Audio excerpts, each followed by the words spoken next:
Bienvenue, bonjour à toutes et à tous. Nous sommes dimanche 5 septembre 2021. Vous faites bien de nous avoir rejoints sur Eden Télévision. Dimanche politique de ce jour se propose d'aborder une série de sujets d'intérêt national. Référence et pays modèles cités pour sa bonne gestion de la crise sanitaire de la Covid-19, la République du Bénin est malheureusement secouée par une nouvelle vague de la Covid dont les nombres de cas confirmés et décès inspirent peur, psychose et confusion dans le rang des citoyens béninois. C'est ainsi qu'à l'issue du Conseil des ministres de ce 1er septembre 2021, le gouvernement de Patrice Talon a annoncé plusieurs mesures qui visent à rassurer et protéger davantage la population. Entre autres sujets, au menu de votre émission, l'opération de déguerpissement, de libération des espaces publics enclenchés dans les communes d'Abomey-Calavi et de Cotonou, la lutte contre l'impunité dans un climat sociopolitique bien discutable.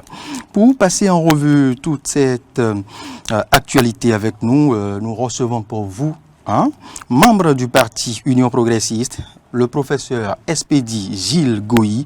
Il est sociologue, démographe et politologue. Bienvenue, professeur. Bonjour, comment allez-vous? Très bien, merci. Et merci d'avoir accepté notre invitation, professeur. C'est moi.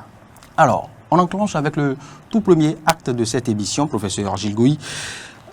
Que sait-on précisément de votre parcours scolaire, académique, de votre carrière professionnelle et politique?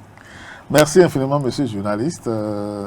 Merci d'NTV de m'avoir donné l'opportunité de faire connaître aujourd'hui à beaucoup de personnes qui je suis réellement. Très peu de personnes le savent. Donc, c'est Gilles Goï, Gilles Espédi Goï.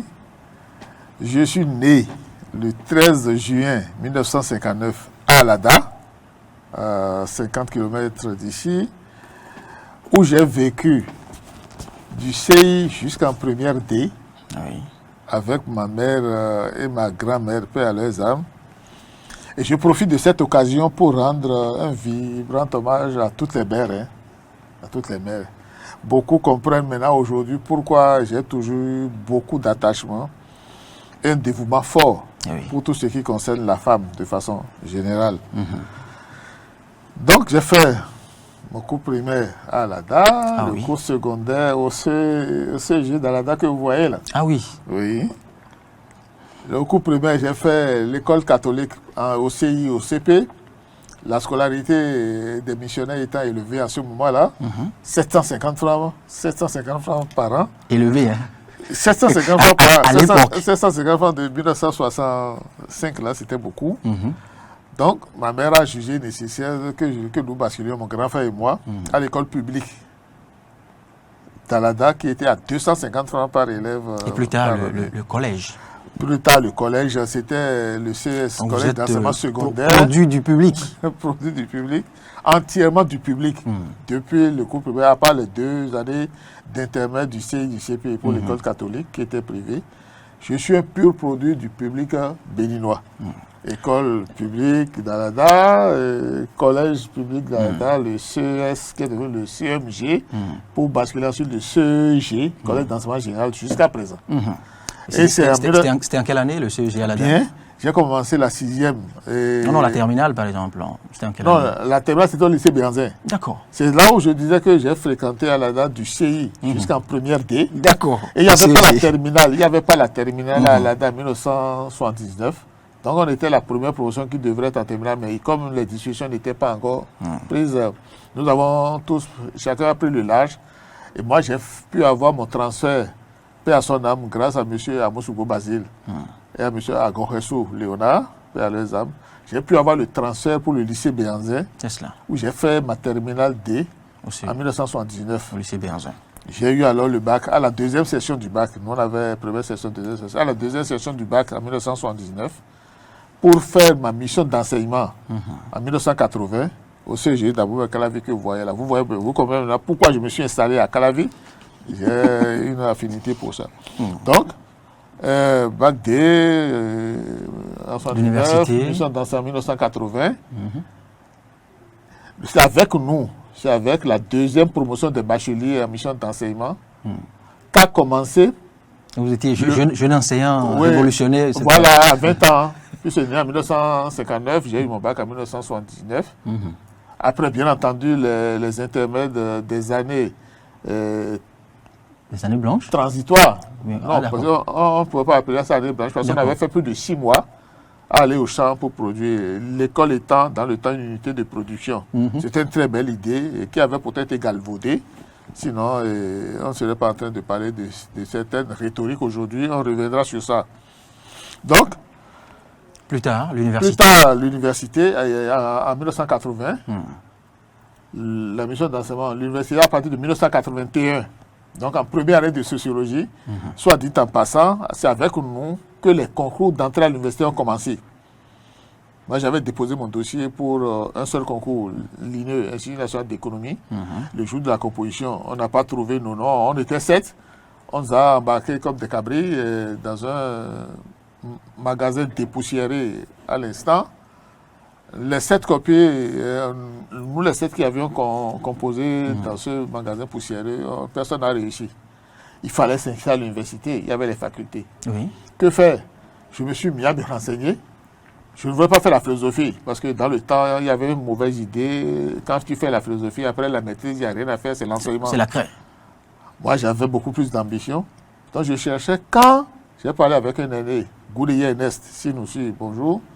Lui, il passait en 2e année de sociologie cette année-là. Donc, moi, je cherchais ces informations. Il vous a convaincu?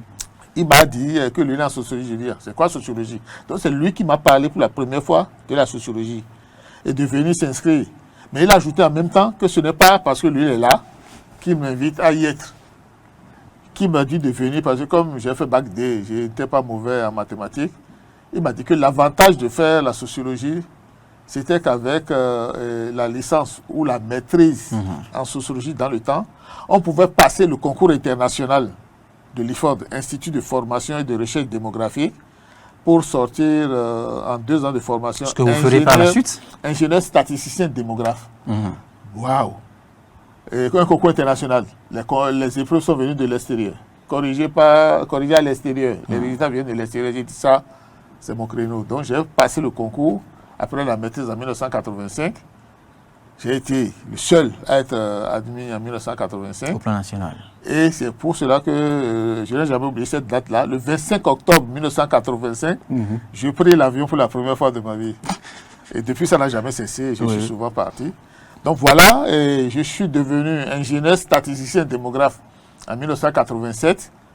Année d'où remonte d'ailleurs mon premier cours à l'UNB, Université nationale du Bénin. En tant qu'enseignant vacataire, bien entendu, et étant professionnel de la profession. Ensuite, après l'IFOD, il y a eu le DEA à la Sorbonne, Institut de démographie de Paris. Ensuite, il y a les examens généraux de synthèse de démographie à l'Université de Montréal. Après ça, je suis revenu au pays, repris service. Il fallait capitaliser tous ces acquis professionnels. Donc, je suis devenu fonctionnaire consultant. C'est ça qui m'a un peu enrichi d'ailleurs. Et la soif de continuer a fait que j'ai fait mon doctorat unique en sociologie du développement en 2014 sous l'éclairage de mes professeurs Albert Nhouayi et Albert Tingbi Azalou, à qui je rends hommage ici, le professeur Boko Michel aussi, Boko Gabriel. Ce sont ceux-là qui m'ont beaucoup encouragé. Oh, tu as du potentiel, tu peux le faire. À poursuivre. Tu peux le faire, et je me suis laissé convaincre. Je ne regrette pas ça aujourd'hui. Donc, après avoir fait mon doctorat unique en sociologie du développement, et en 2014, je suis aujourd'hui, avec beaucoup de fierté, maître de conférence. Donc professeur de rang magistral. Comme mes anciens étudiants qui sont déjà professeurs titulaires, donc qui sont mes patrons, bien avant vous. Les rocs et consorts, que je salue au passage. Bref, c'est pour vous dire quoi? C'est pour vous dire que dans la vie de l'homme, je crois qu'il y a un destin, comme on le dit. Dieu a voulu que je sois obligé de passer par là, parce que si je n'étais pas passé par là, peut-être que je ne serais pas avec vous aujourd'hui. Et je suis particulièrement heureux d'être ici aujourd'hui. Comme on le dit, à chacun son plan. Chacun son plan, et surtout le plan de Dieu, qui est le meilleur, parce que c'est ça qui nous a imposé malgré nous. Et moi, je suis très heureux par rapport à ça. Alors, voilà pour ce qui est du parcours, je dirais, scolaire, académique. Quand est-ce que c'est né, cette fibre politique? Très bien. Bah, avant, je ne m'intéressais pas à la politique. J'étais le technocrate pur et dur, professionnel, sociologue, démographe. J'étais le premier au Bénin en 1987, parce qu'il n'y avait pas de sociologue, démographe à ce moment-là. J'ai beaucoup capitalisé sur ces avantages comparatifs. Donc, j'étais consultant, les consultations à gauche et à droite. Je ne m'intéressais pas à la politique. Mais la situation du pays où les communautés villageoises avec qui j'étais en contact permanent du fait des enquêtes que j'allais faire, du fait de mes consultations, ça ne me faisait pas plaisir. Donc, j'ai commencé par faire partie de ceux qui avaient nourri beaucoup d'espoir, n'est-ce pas, pour la gouvernance d'après la période bien méritée du général Kérékou. Vous savez de quelle gouvernance je suis en train de vouloir parler, la gouvernance du président Boni Yayi. Et Dieu m'est témoin que si l'ORTB va dans ses archives, les premiers défenseurs du président Boni Yayi, j'en faisais partie. J'étais régulièrement sur les plateaux de la télévision. Stéphane Todomé, s'il veut se souvenir agréablement, il s'en souvient. J'étais sur les plateaux avec, par exemple, le général Nda Jean, l'ancien syndicaliste là, Ressou, bref. Les 2 premières années, disons les 18 premiers mois, j'étais partie prenante de la défense, n'est-ce pas, de cette gouvernance en qui je croyais. Ah oui. Parce que le pouvoir avait pratiquement été donné. Le pouvoir a été pratiquement donné au président Boni Yayi. Et tout le monde sait ce qu'il en a été. Dieu seul sait ce qu'il en a été. Il n'entendra pas de cette oreille. Voilà. Donc, très tôt, dès la 2e année de son premier quinquennat, je faisais partie des activistes des réseaux sociaux qui le critiquaient vertement. J'avais beaucoup de chance parce que les amis me disaient « Ah, fais attention, on va te faire ça, on va te faire ça ». Je dis « Non, c'est Dieu seul qui donne la vie et c'est Dieu seul qui la reprend ». Ce qui a, pour répondre maintenant à votre question, ce qui a fait que je suis devenu l'acteur politique. Le politique convaincu que vous êtes aujourd'hui. L'appellation rupturien pur et dur me colle à la peau depuis, me colle agréablement. Me colle agréablement. Que vous endossez. J'endosse, j'assume parfaitement. Rupturien pur et dur. Ça remonte à 2015 en fait. Quand les bruits ont commencé, Patrice Talon, candidat ou non pas candidat, bref, ça a commencé. Mais dès que le candidat Patrice Talon s'est déclaré avec son programme de gouvernement, il y a un mot fort qui m'a retenu, le mot réforme. Le mot réforme. Il fallait réformer nécessairement notre vivre commun, notre vivre ensemble, qui était plus ou moins malaisé du fait des pratiques individuelles et collectives, sinon rétrogrades, du moins antidéveloppementalistes. Il fallait me découvrir. C'est à ce moment-là, à partir de 2015, je dois rendre hommage à Cana 3, avec mon ami André Dossa, les jeunes comme Christian Daléga. Bref, Cana 3, qui m'avait beaucoup invité à me faire entendre. Et j'ai toujours, depuis 2015, ils sont témoins, les archives sont là depuis 2015. C'est rare de telles manifestations de gratitude. Donc, oui, il faut vous rendre grâce et gratitude. Parce que vous, les journalistes, vous faites énormément du bon travail. Moi, j'ai toujours eu beaucoup d'admiration. Non pas que je fusse directeur adjoint de cabinet du ministère de la Communication et de la Poste, qui est disparu pour raison de réorganisation structurelle. J'ai toujours beaucoup de respect pour les journalistes à qui je rends hommage ici. Donc, grâce à Canal 3, je le répète, je le martèle, Canal 3 suivi ensuite de Golf TV Africa.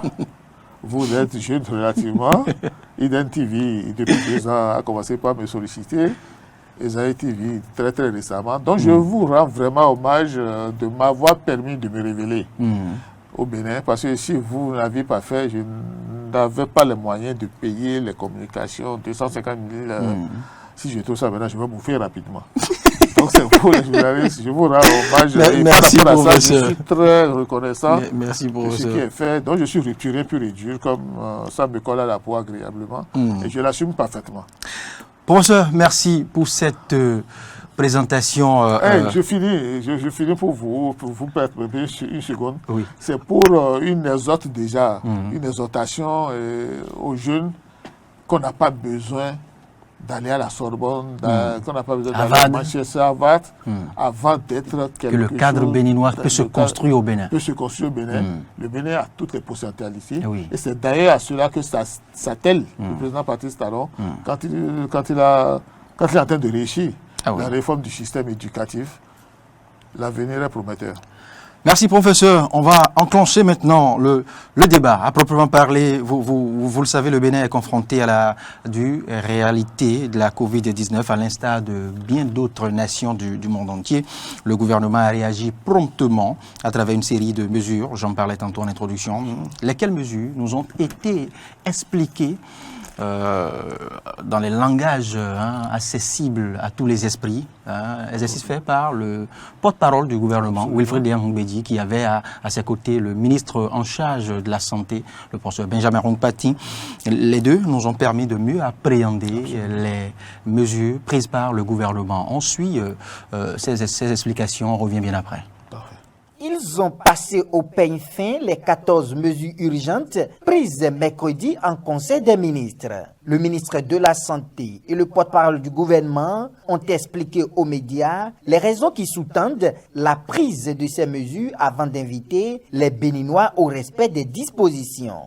Au-delà de l'importance qu'ils revêtent dans le dispositif étatique et dans le maintien de la continuité du service public de la santé, les agents de santé devraient également constituer des exemples pour les populations. Est-ce que vous avez déjà fait le vaccin contre la COVID-19 attesté par votre carnet de vaccination? Évidemment, nous avons digitalisé et puis nous allons avoir les QR codes également qu'on peut vérifier pour nous assurer que les gens n'ont pas été falsifiés, puisqu'il y a un championnat de falsification toujours. Les gens n'ont pas été falsifiés des carnets pour pouvoir rentrer dedans. Donc nous vérifions pour voir si vous avez été réellement vacciné et vous accédez au site. Donc c'est ça le pass vaccinal. S'il y a un contrôle et que l'on voit qu'à une telle activité, une telle manifestation, il y a des participants qui n'ont pas le pass vaccinal, l'organisateur ou les organisateurs seront invités à en répondre. Pour ce qui concerne la fermeture ou non des lieux de culte une nouvelle fois, le porte-parole du gouvernement précise. C'est bien non, pour rassurer et rassurer nos compatriotes. Vous avez dû noter que le gouvernement s'emploie à faire les choses avec beaucoup de méthodes, beaucoup d'à-propos.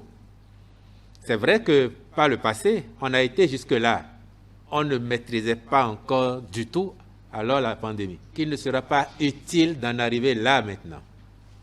Parce que entretenir la foi pour les gens, ça vaut autant que d'aller à l'école. Ça vaut autant que de bénéficier de soins de santé de qualité. La signature de la fiche de consentement avant la vaccination a aussi été au cœur des échanges avec la presse. Si vous avez eu l'avantage d'aller dans un pays européen un jour pour vous faire soigner, même dans certains pays africains, vous allez constater que pour les plus petits gestes que vous devez, comme vous doit vous faire là, on vous dit, vous signez un document pour dire que vous avez lu et vous avez reconnu qu'on doit vous faire ça. Puis encore pour une tendance chirurgicale. Vous dites, oui, j'ai lu, on m'a expliqué tout ce qu'il y a dedans et c'est en toute connaissance de cause que j'accepte de le faire. C'est ça la pratique médicale. C'est ça qui devrait être. Et nous sommes sur la voie avec les réformes que nous avons eu à mettre en place au niveau du Bénin, avec la création de l'autorité de régulation du secteur de la santé, des conseils et autres, nous sommes sur la voie pour mettre en place ce dispositif pour que désormais l'administration de soins de qualité repose également sur le consentement libre et éclairé de celui qui reçoit les soins. Le ministre de la Santé et le porte-parole du gouvernement sont repartis dans l'espoir de voir les Béninois se faire vacciner contre la Covid-19. Eh bien voilà, professeur Gilles Goï, vous avez suivi, les responsables au plus haut niveau ont expliqué ces différentes mesures prises par le gouvernement. Quelle lecture en faites-vous? Une lecture très agréable. Une lecture hautement positive parce que, si vous avez remarqué, je suis rentré dans vos studios ici avec mon masque. Bien évidemment. Bien que je sois vacciné, je suis vacciné. Vous me l'avez précisé. C'est parce que je suis rentré, j'ai été rassuré par le cadre. Vous avez remarqué, c'est en montant sur le plateau que j'ai enlevé parce que, toute proportion gardée, il n'y avait pas de risque ici. C'est pour dire quoi? C'est pour dire que la population béninoise doit être vaccinée. Il est clair qu'au début de la pandémie, des bruits avaient circulé comme quoi, oui, l'Afrique est chanceuse, l'Afrique est épargnée, l'Afrique a des potentialités inouïes. C'est fini ça maintenant. Ça, c'est fini. L'Afrique n'est plus un continent privilégié et il n'y a plus de continent actuellement épargné par l'épidémie de la COVID-19. Donc, les mesures à prendre pour éviter que cette vilaine étrangère, je dis étrangère parce qu'on était là quand la COVID-19 est arrivée, on ne l'a pas invitée, c'est une intruse en fait, la COVID-19. Les mesures à prendre pour ne pas en être victime sont clairement expliquées par le gouvernement à travers le ministre de la Santé et le porte-parole du gouvernement, Wilfried Nankunbeji, que je salue au passage. Le secrétaire général adjoint et porte-parole. Le secrétaire général du gouvernement porte-parole. Donc l'un dans l'autre, les balises en sont clairement posées. La première balise posée, c'est quand le président Patrice Talon s'est promptement décidé d'aller se faire vacciner. Ah oui. Et le président Patrice Talon a fait le geste fort. Le premier Béninois l'a fait. Pour donner l'exemple. Pour donner l'exemple. La réflexion que je fais depuis... Les membres du gouvernement également. Oui. Après le président, pour moi, je considère le Béninois numéro 1. C'est lui notre leader. C'est lui le bélier du troupeau. Si le numéro 1 l'a fait promptement, c'est parce que lui, il accorde une plus grande importance à la vie que nous. Non. Il est le premier Béninois, donc il est soucieux de la bonne santé de la population du Bénin qui a besoin de lui, mais dont il a besoin aussi pour continuer son œuvre gigantesque de développement du Bénin. Donc, nous devons nous faire vacciner pour continuer de contribuer royalement à l'effort de développement du pays entrepris par le président Patrice Talon. L'un dans l'autre, la vigilance nationale nécessaire existe pour canaliser les ardeurs funestes, les ardeurs nuisibles à l'embrigadement ou à la jugulation de la pandémie, de l'épidémie. C'est devenu l'épidémie, maintenant c'est passé du stade de la pandémie au stade de l'épidémie. Donc il est nécessaire que les mesures dont les membres du gouvernement et le porte-parole ont parlé tout à l'heure, il est absolument nécessaire que ces mesures soient respectées en termes de vaccination, quand les conditions objectives sont réunies, vaccination contre la COVID-19, et surtout le respect strict des gestes barrières que nous connaissons depuis, mais qui a eu tendance à s'effilocher dans le temps, parce que... Professeur Gilles Goï, oui. Parce que soit dit en passant, j'ai lu, c'était avant-hier, non? Il paraîtrait qu'en Afrique du Sud, un autre variant plus dangereux a émergé. Plus virulent. Plus virulent. Donc ne donnons pas l'occasion à cette vilaine intruse de nous détruire. Parlons de la vaccination. N'est-elle pas en train de nous être imposée de manière insidieuse? Non, la vaccination n'est même pas imposée. Moi, j'aurais bien voulu qu'elle soit imposée. Vous allez me trouver brutal. Je sais que je vais encore me faire beaucoup d'ennemis aujourd'hui, mais je dis vertement les choses. J'aurais bien voulu que la vaccination soit imposée simplement parce que la santé fait partie du domaine régalien de l'État. C'est comme la sécurité. La sécurité, la santé, l'éducation, et j'en passe, font partie des domaines régaliens de l'État. Les décisions souveraines, c'est l'État qui les prend dans ces domaines parce que c'est l'État qui a la responsabilité de la bonne santé de ses administrés. Par rapport à ça, c'est l'État, dans le bras outillé, et le gouvernement, qui a la responsabilité de veiller à ce que le peuple béninois soit toujours en bonne santé.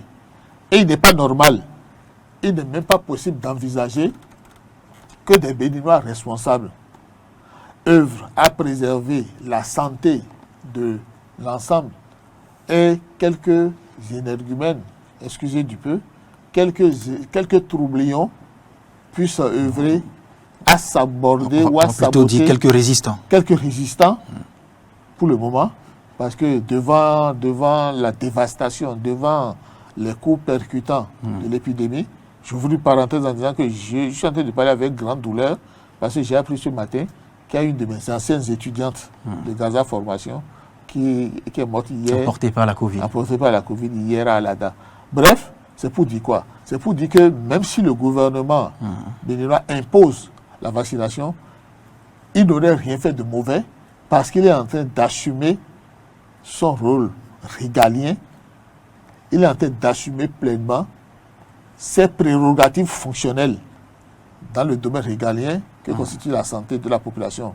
Et il n'est pas possible de supporter que quelques résistants, pour vous emprunter votre expression, quelques résistants mettent en péril, n'est-ce pas, la nécessité pour la population du Bénin d'être en bonne santé pour ne pas être victime de la Covid-19. Professeur, les universités ont été invitées à se faire vacciner. La ministre l'a annoncé déjà et cela a commencé à se faire dans différents départements de l'université d'Abomey. À la vie, dans quelques jours encore, ce sera la rentrée scolaire. Les enfants vont devoir commencer les cours. Comment l'entrevoyez-vous dans ce contexte de Covid? Merci, monsieur le journaliste. Je vais même dire que moi, je n'ai même pas attendu, n'est-ce pas, l'invite demandant le ministre de l'Enseignement supérieur avant même de le faire vacciner. Parce que se faire vacciner, préserver sa bonne santé, pour moi, c'est relève du devoir citoyen. Madame le ministre l'a fait, c'est très bien. Il revient à tout un chacun d'apprécier objectivement et en toute responsabilité la nécessité non discutable d'aller se faire vacciner. La rentrée, c'est déjà là. La rentrée du personnel administratif de l'UNIC, c'est déjà fait. Et pour ce que je connais de ce personnel administratif de l'université, c'est un personnel qui a toujours été responsable.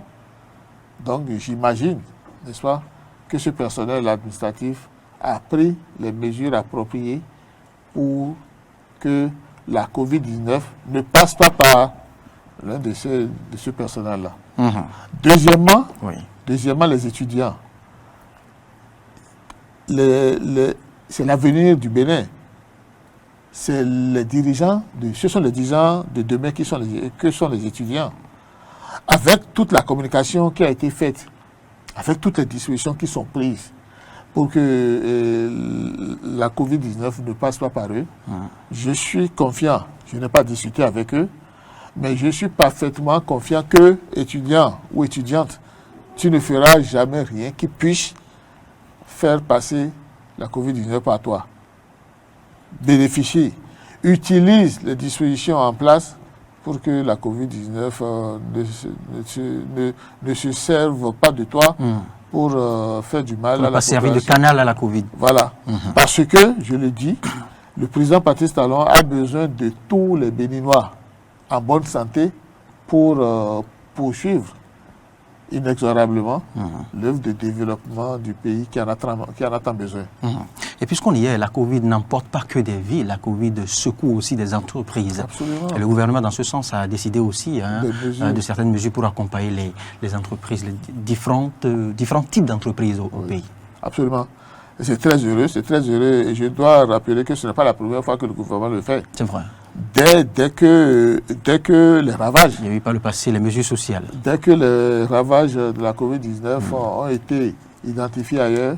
Et les mesures supplémentaires... Très rapidement, le gouvernement du Bénin a pris les mesures sociales nécessaires, à savoir l'assistance aux entreprises, l'assistance aux producteurs de richesses, de telle sorte que, et on a commencé par profiter des dividendes, de telle sorte que le Bénin continue de recevoir des félicitations de par le monde pour sa prompte réaction Bien sûr. contre la COVID-19. C'est très heureux. Pour les stratégies mises en place pour contenir le mal. Absolument.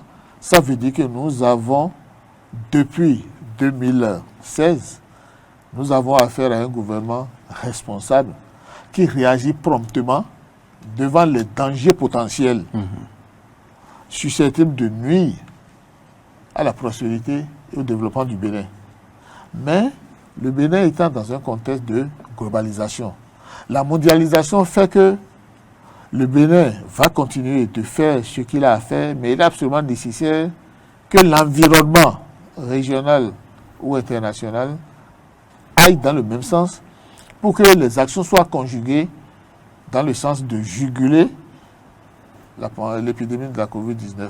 C'est très important. C'est pour cela que moi, j'ai applaudi dernièrement quand le gouvernement du Bénin, à travers, n'est-ce pas, le ministre de l'économie et des finances, le brillant ministre de l'économie et des finances, Romuald Wadeng, je l'admire beaucoup, a soulevé des fonds extrêmement importants qui rentrent dans le cadre du renforcement des mesures d'accompagnement, des mesures sociales d'accompagnement pour la lutte contre la pandémie de la COVID-19, l'épidémie de la COVID-19.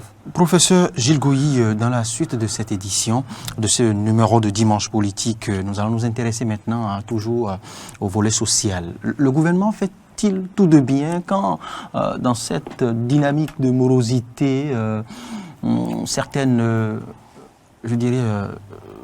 communes ou certains responsables de communes, pour ne pas dire les maires, ont enclenché une nouvelle opération de libération des espaces publics, l'opération à cours dans la commune d'Abomey-Calavier, dans la municipalité de Cotonou, et vous l'avez constaté encore la semaine écoulée. Nombreux sont les citoyens béninois de Khoulakodji, de Fridjrosset, qui sont depuis quelques jours sans toit. Non, je vais d'abord commencer par redresser le mot morosité. Il n'y a pas de morosité dans mon pays. Il n'y a que de l'objectivité dans l'action.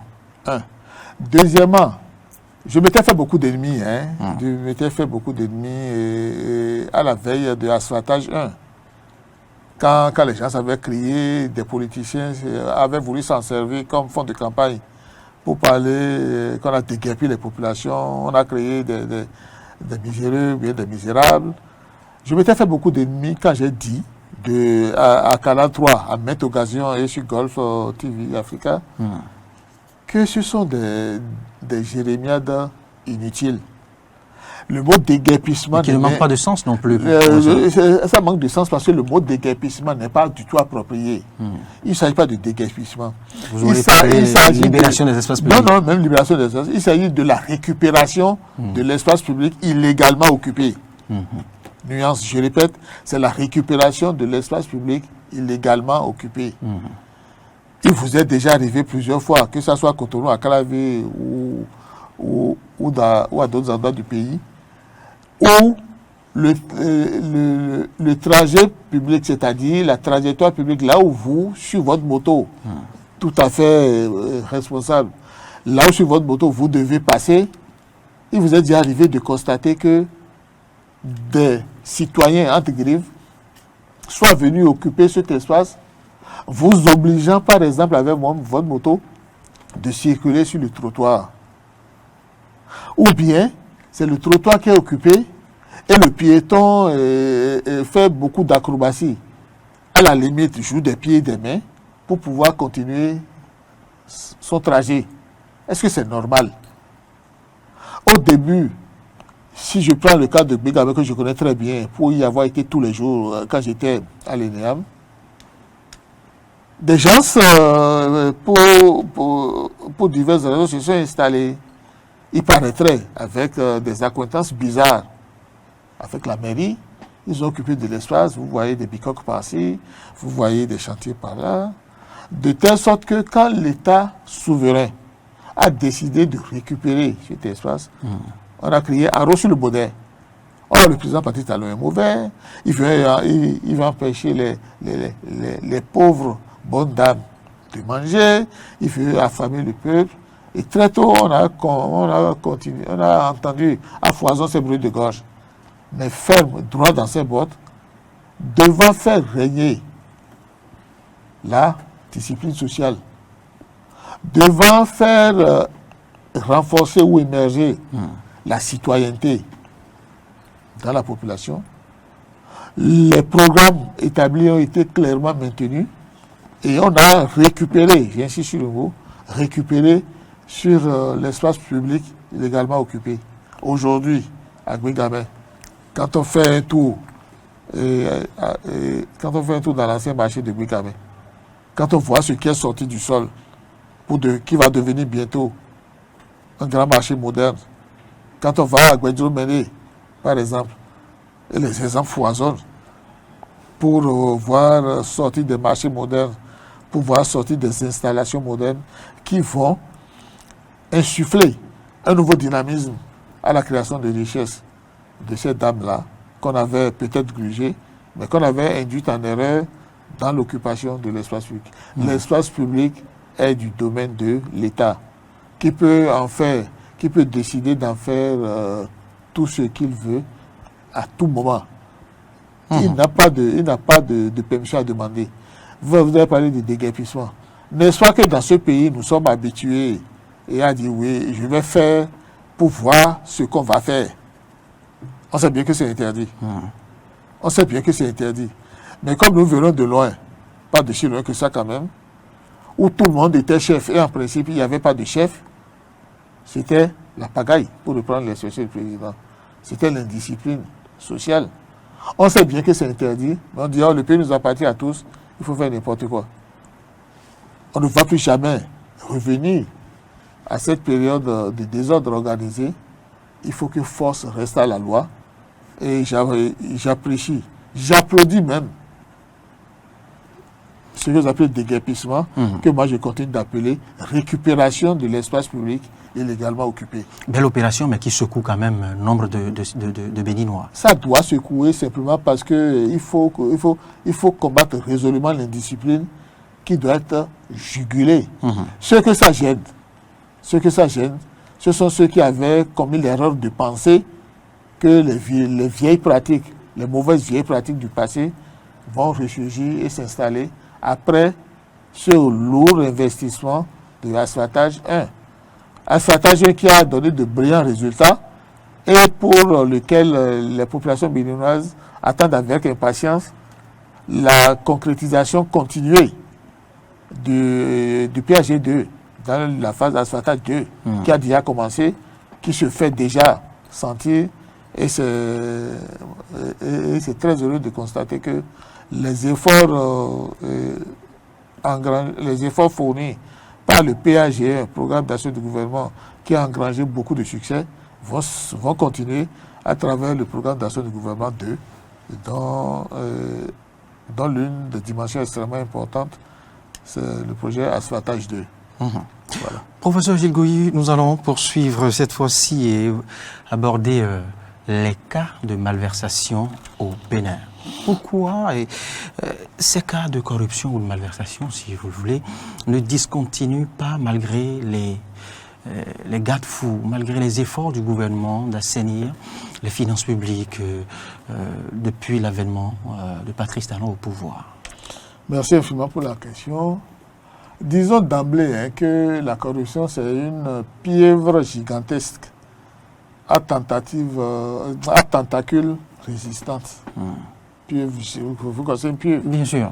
Qui a 7 cerveaux, pour ceux qui ne le savent pas, 7 cerveaux, donc très intelligente, donc qui a des tentacules extrêmement puissantes et qui font beaucoup de choses. C'est une belle image pour dire voilà. Quelle sera énorme cette tâche. La lutte contre la corruption, elle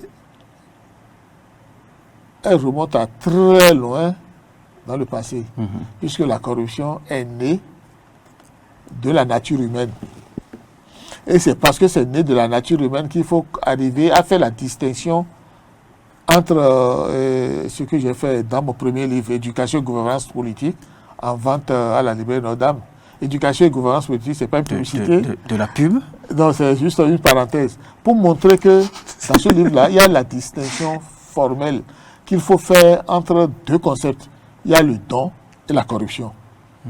Ce qui fait la corruption, ce qui fait qu'on parle de corruption, c'est ce soubassement de contraintes, c'est-à-dire de coercition déterminant l'action.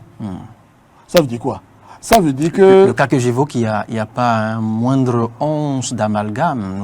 J'évoquais les cas de malversation, de corruption. C'est ça ce que je dis, c'est-à-dire les cas de malversation, les cas de corruption dont nous parlons, ce sont des gens qui ont pris indûment quelque chose qui ne leur appartient pas. Voilà.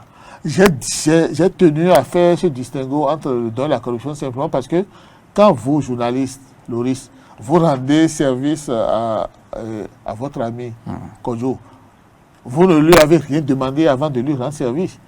Et si Kodjo, sachant bien faire les choses, il a le savoir-vivre nécessaire, à votre absence, il peut venir déposer un poulet à la maison pour dire « Ah, je sais que les enfants vont bientôt fêter, il faut donner ça aux enfants. » C'est le don, ça. Le don qui prédispose à la convivialité, donc à la fraternité et à l'humanité. Ce qui n'est pas le cas de la corruption, qui aboutit toujours au mépris. Les limites et frontières entre le don et la corruption ne sont pas si étanches que ça. C'est clairement défini. C'est clairement défini, c'est ce qui est en train de passer. C'est ce qui est en train de faire. Dans le cas du don, vous n'avez rien demandé. C'est de l'humanité, c'est de la convivialité dont ça procède. Mais par contre, pour la corruption, vous savez très bien que vous n'avez pas le droit de prendre ce qui est là. Vous avez pris quand même. Vous avez volé. Dans le premier cas, vous n'avez pas volé le poulet. On vous a donné le poulet. Vous n'avez rien demandé. Dans le second cas, dans le cas de la corruption, il y a l'exigence, n'est-ce pas, de préhension frauduleuse. Restons dans cette parenthèse que vous avez ouverte. Mais si ce poulet a été acquis ou acheté par le minimum de l'État, ou les ressources de l'État, c'est le vol. Oui, c'est le vol. Oui, et là, vous aurez participé à cette corruption. Là, c'est le vol qui n'est même pas conseillé, simplement parce que, comme vous le savez, chaque ménage béninois fait de l'élevage domestique. Ça fait partie de notre culture. Un poulet qui vous a été donné, vous ne pouvez pas, vous pouvez même pas imaginer que le poulet a été volé pour vous être donné. Le vol n'a jamais été encouragé dans nos sociétés traditionnelles. C'est vrai. Parce que le don, c'est la générosité, c'est-à-dire c'est comme la reconnaissance et l'honnêteté. Je dis bien, la générosité, la reconnaissance et l'honnêteté qui procèdent des vertus cardinales de l'éducation à la vie sociale chez nous. Simplement parce que on ne perd jamais à être honnête. On ne perd jamais à être honnête. De même, on ne perd jamais à être généreux ou reconnaissant. Pour revenir maintenant à la corruption, je dis, elle aboutit toujours au mépris. Mépris de soi, mais surtout mépris du corrompu et mépris du corrupteur. Puisque celui qui corrompt, il est méprisable. Celui qui est corrompu, il se méprise d'abord, mais il est méprisé après parce que celui qui a été forcé de donner de l'argent pour avoir service, il ne peut pas se sentir fier de ce service obtenu. Donc, la corruption, quel que soit l'angle qu'on peut considérer, est une mauvaise chose qu'il faut décourager nécessairement. C'est pour cela que moi, j'ai applaudi vigoureusement, je continue de le faire, à la création de la CRIET. La Cour de répression des infractions et des infractions économiques et du terrorisme, qui fait du très bon travail, qui fait la CRIET émousse-t-elle pour autant les ardeurs des corrompus et corrupteurs? Qui fait de l'excellent travail, quoi qu'on puisse en penser. Parce que c'est quoi? Une façon de faire, un fléau, je dis bien un fléau, la corruption qui est un fléau, ne peut pas du jour au lendemain disparaître. Quand est-ce que la CRIET a été créée? Il y a moins de 5 ans. La CRIET en 5 ans a déjà engrangé tellement de succès qu'on doit l'encourager à continuer. La corruption je l'ai dit, c'est une pieuvre gigantesque à tentacules extrêmement résistante. Si la CRIET a pu faire ça en 5 ans, Vous imaginez ce qu'elle va faire dans 10 ans. C'est pour cela, c'est dit que la CRIET a commencé par faire de l'extrême bon travail. Et dans sa première phase d'activité, quand des peines lourdes ont commencé par être données, 20 ans, 15 ans, vous avez vu qu'il y a une certaine frayeur. Mais quand, je ne sais pas, je ne dis pas que ceci explique cela, mais quand devant des critiques malveillantes, la CRIET a commencé par avoir la main moins lourde, c'est à ce moment-là, j'imagine, là c'est le sociologue que je suis qui raisonne, j'imagine que c'est quand la main de la CRIET est devenue moins lourde que les gens se sont dit, bon, si je dois faire s'évaporer 14 milliards, comme à la date dernièrement, pour ne prendre que 5 ans. À la date, c'est plus de 14 milliards. C'est 13,9 milliards, je crois. Oui. 14 milliards, j'ai résumé. 14 milliards, si je peux contribuer à dissiper 14 milliards,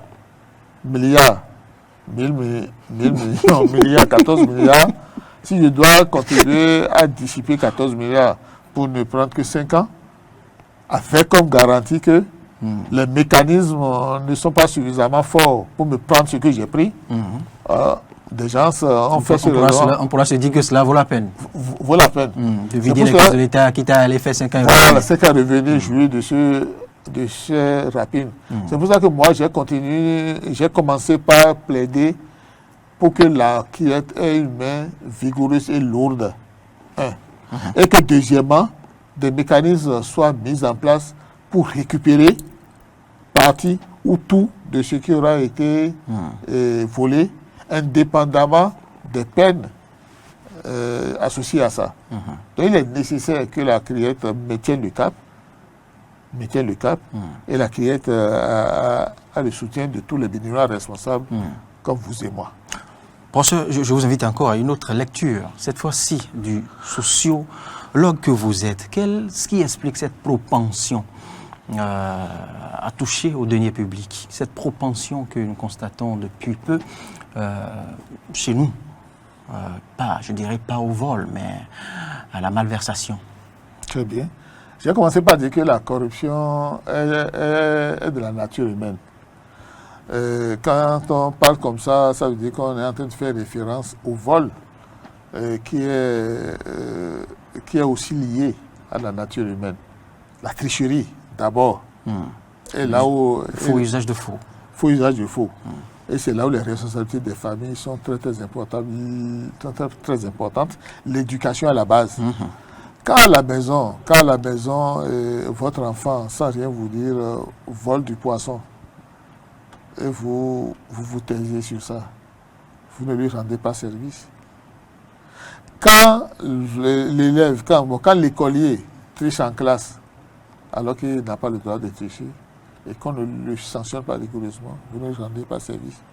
Donc, chipper, et c'est là où l'expression est sortie, chipper, c'est-à-dire la subtilisation frauduleuse du bien d'autrui, c'est ça le vol. Quand vous allez prendre quelque chose qui ne vous appartient pas, vous avez volé. Et laisser l'enfant penser qu'il peut aller prendre, sans qu'on lui en ait donné l'autorisation, l'œuf de la poule du voisin, encourager à ça, le petit voleur d'hier, c'est lui qui va faire le grand voleur d'aujourd'hui. Donc, une subtilisation frauduleuse du bien d'autrui, non punie, non sanctionnée vigoureusement, c'est ça qui est à l'origine de la situation à laquelle nous sommes confrontés actuellement. Parce que, dans un passé récent, je ne veux pas rester seulement à l'ère du président Yahya Boni pour qu'on pense que j'ai quelque chose contre lui.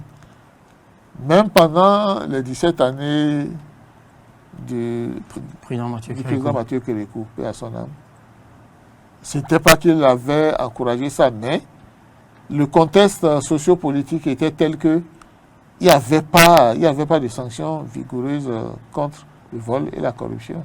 Il y avait des affaires de milliards dans ce pays sans qu'il soit nécessaire de revenir sur ça. On se souvient encore de ces dossiers-là, les dossiers de 70 milliards et consorts. Que sont devenues ces affaires-là? Ce n'est pas la volonté d'interpellation de ces cadres qui manquait. Il y avait cette chose-là. Comment vous appelez ça? Cellule de moralisation de la vie publique. Ça donnait quel résultat? Ça donnait quel résultat? Simplement parce que le contexte social était suffisamment pourri pour que rien de bon n'en sorte. La criette a été créée par le président Patrice Talon pour faire la différence, pour montrer que désormais les choses doivent être faites autrement et que les choses sont en train d'être faites autrement. C'est pour cela que, pour émousser les ardeurs de la criette, on a commencé par nourrir des campagnes de dénigrement, des campagnes de salissement pour décourager le bon travail qui est fait à la criette. Non, moi je continue de penser que la criette ne doit pas se laisser faire, mais qu'elle doit avoir la main plus vigoureuse et plus lourde pour sanctionner tout vol des deniers de l'État. Et je finis en disant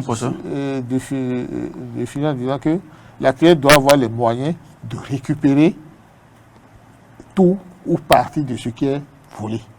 C'est très important pour ne plus encourager les gens à voler parce qu'ils savent qu'ils vont voler des milliards, avoir quelques années de prison, faire le malin, jouer la comédie de la misère pour rebondir en force avec les ressources de l'État recyclées.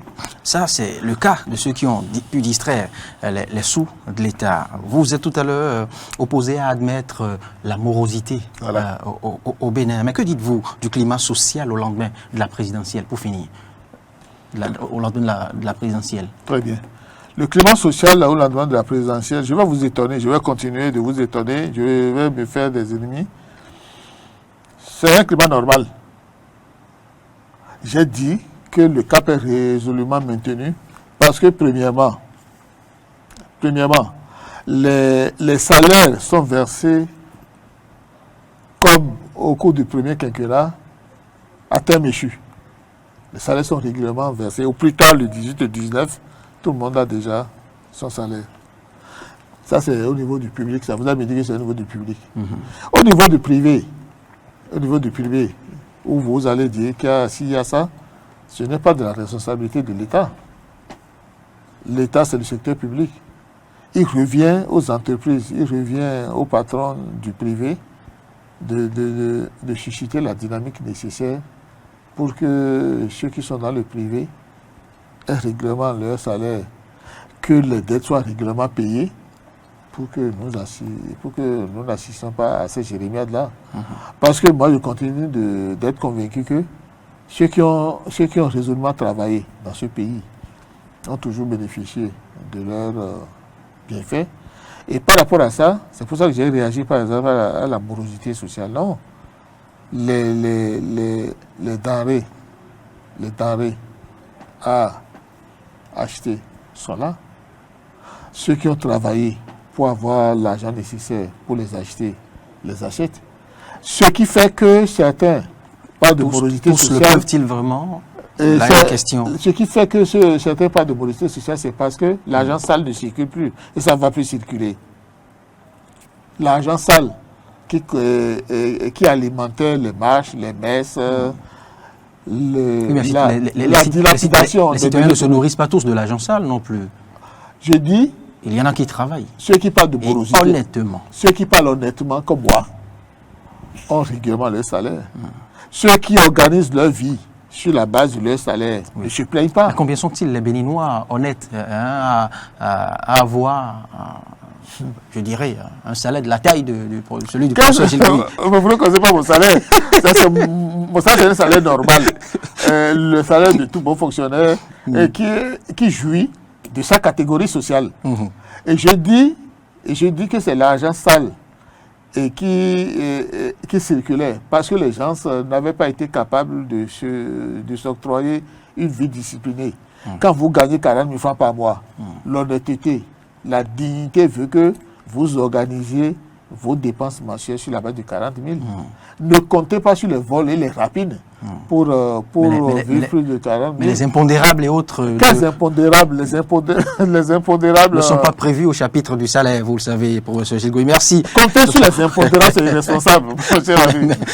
Merci, Et comme vous professeur. l'avez dit, les impondérables, il y a quelque chose, il y a un côté aléatoire. C'est cela. Ça peut venir Les impondérables nous échappent. C'est quand on a prévu avoir quelque chose qu'on n'a pas, qu'on regarde à côté pour voir si on ne peut pas aller voler la peau du voisin, si on ne peut pas aller voler l'argent de l'État.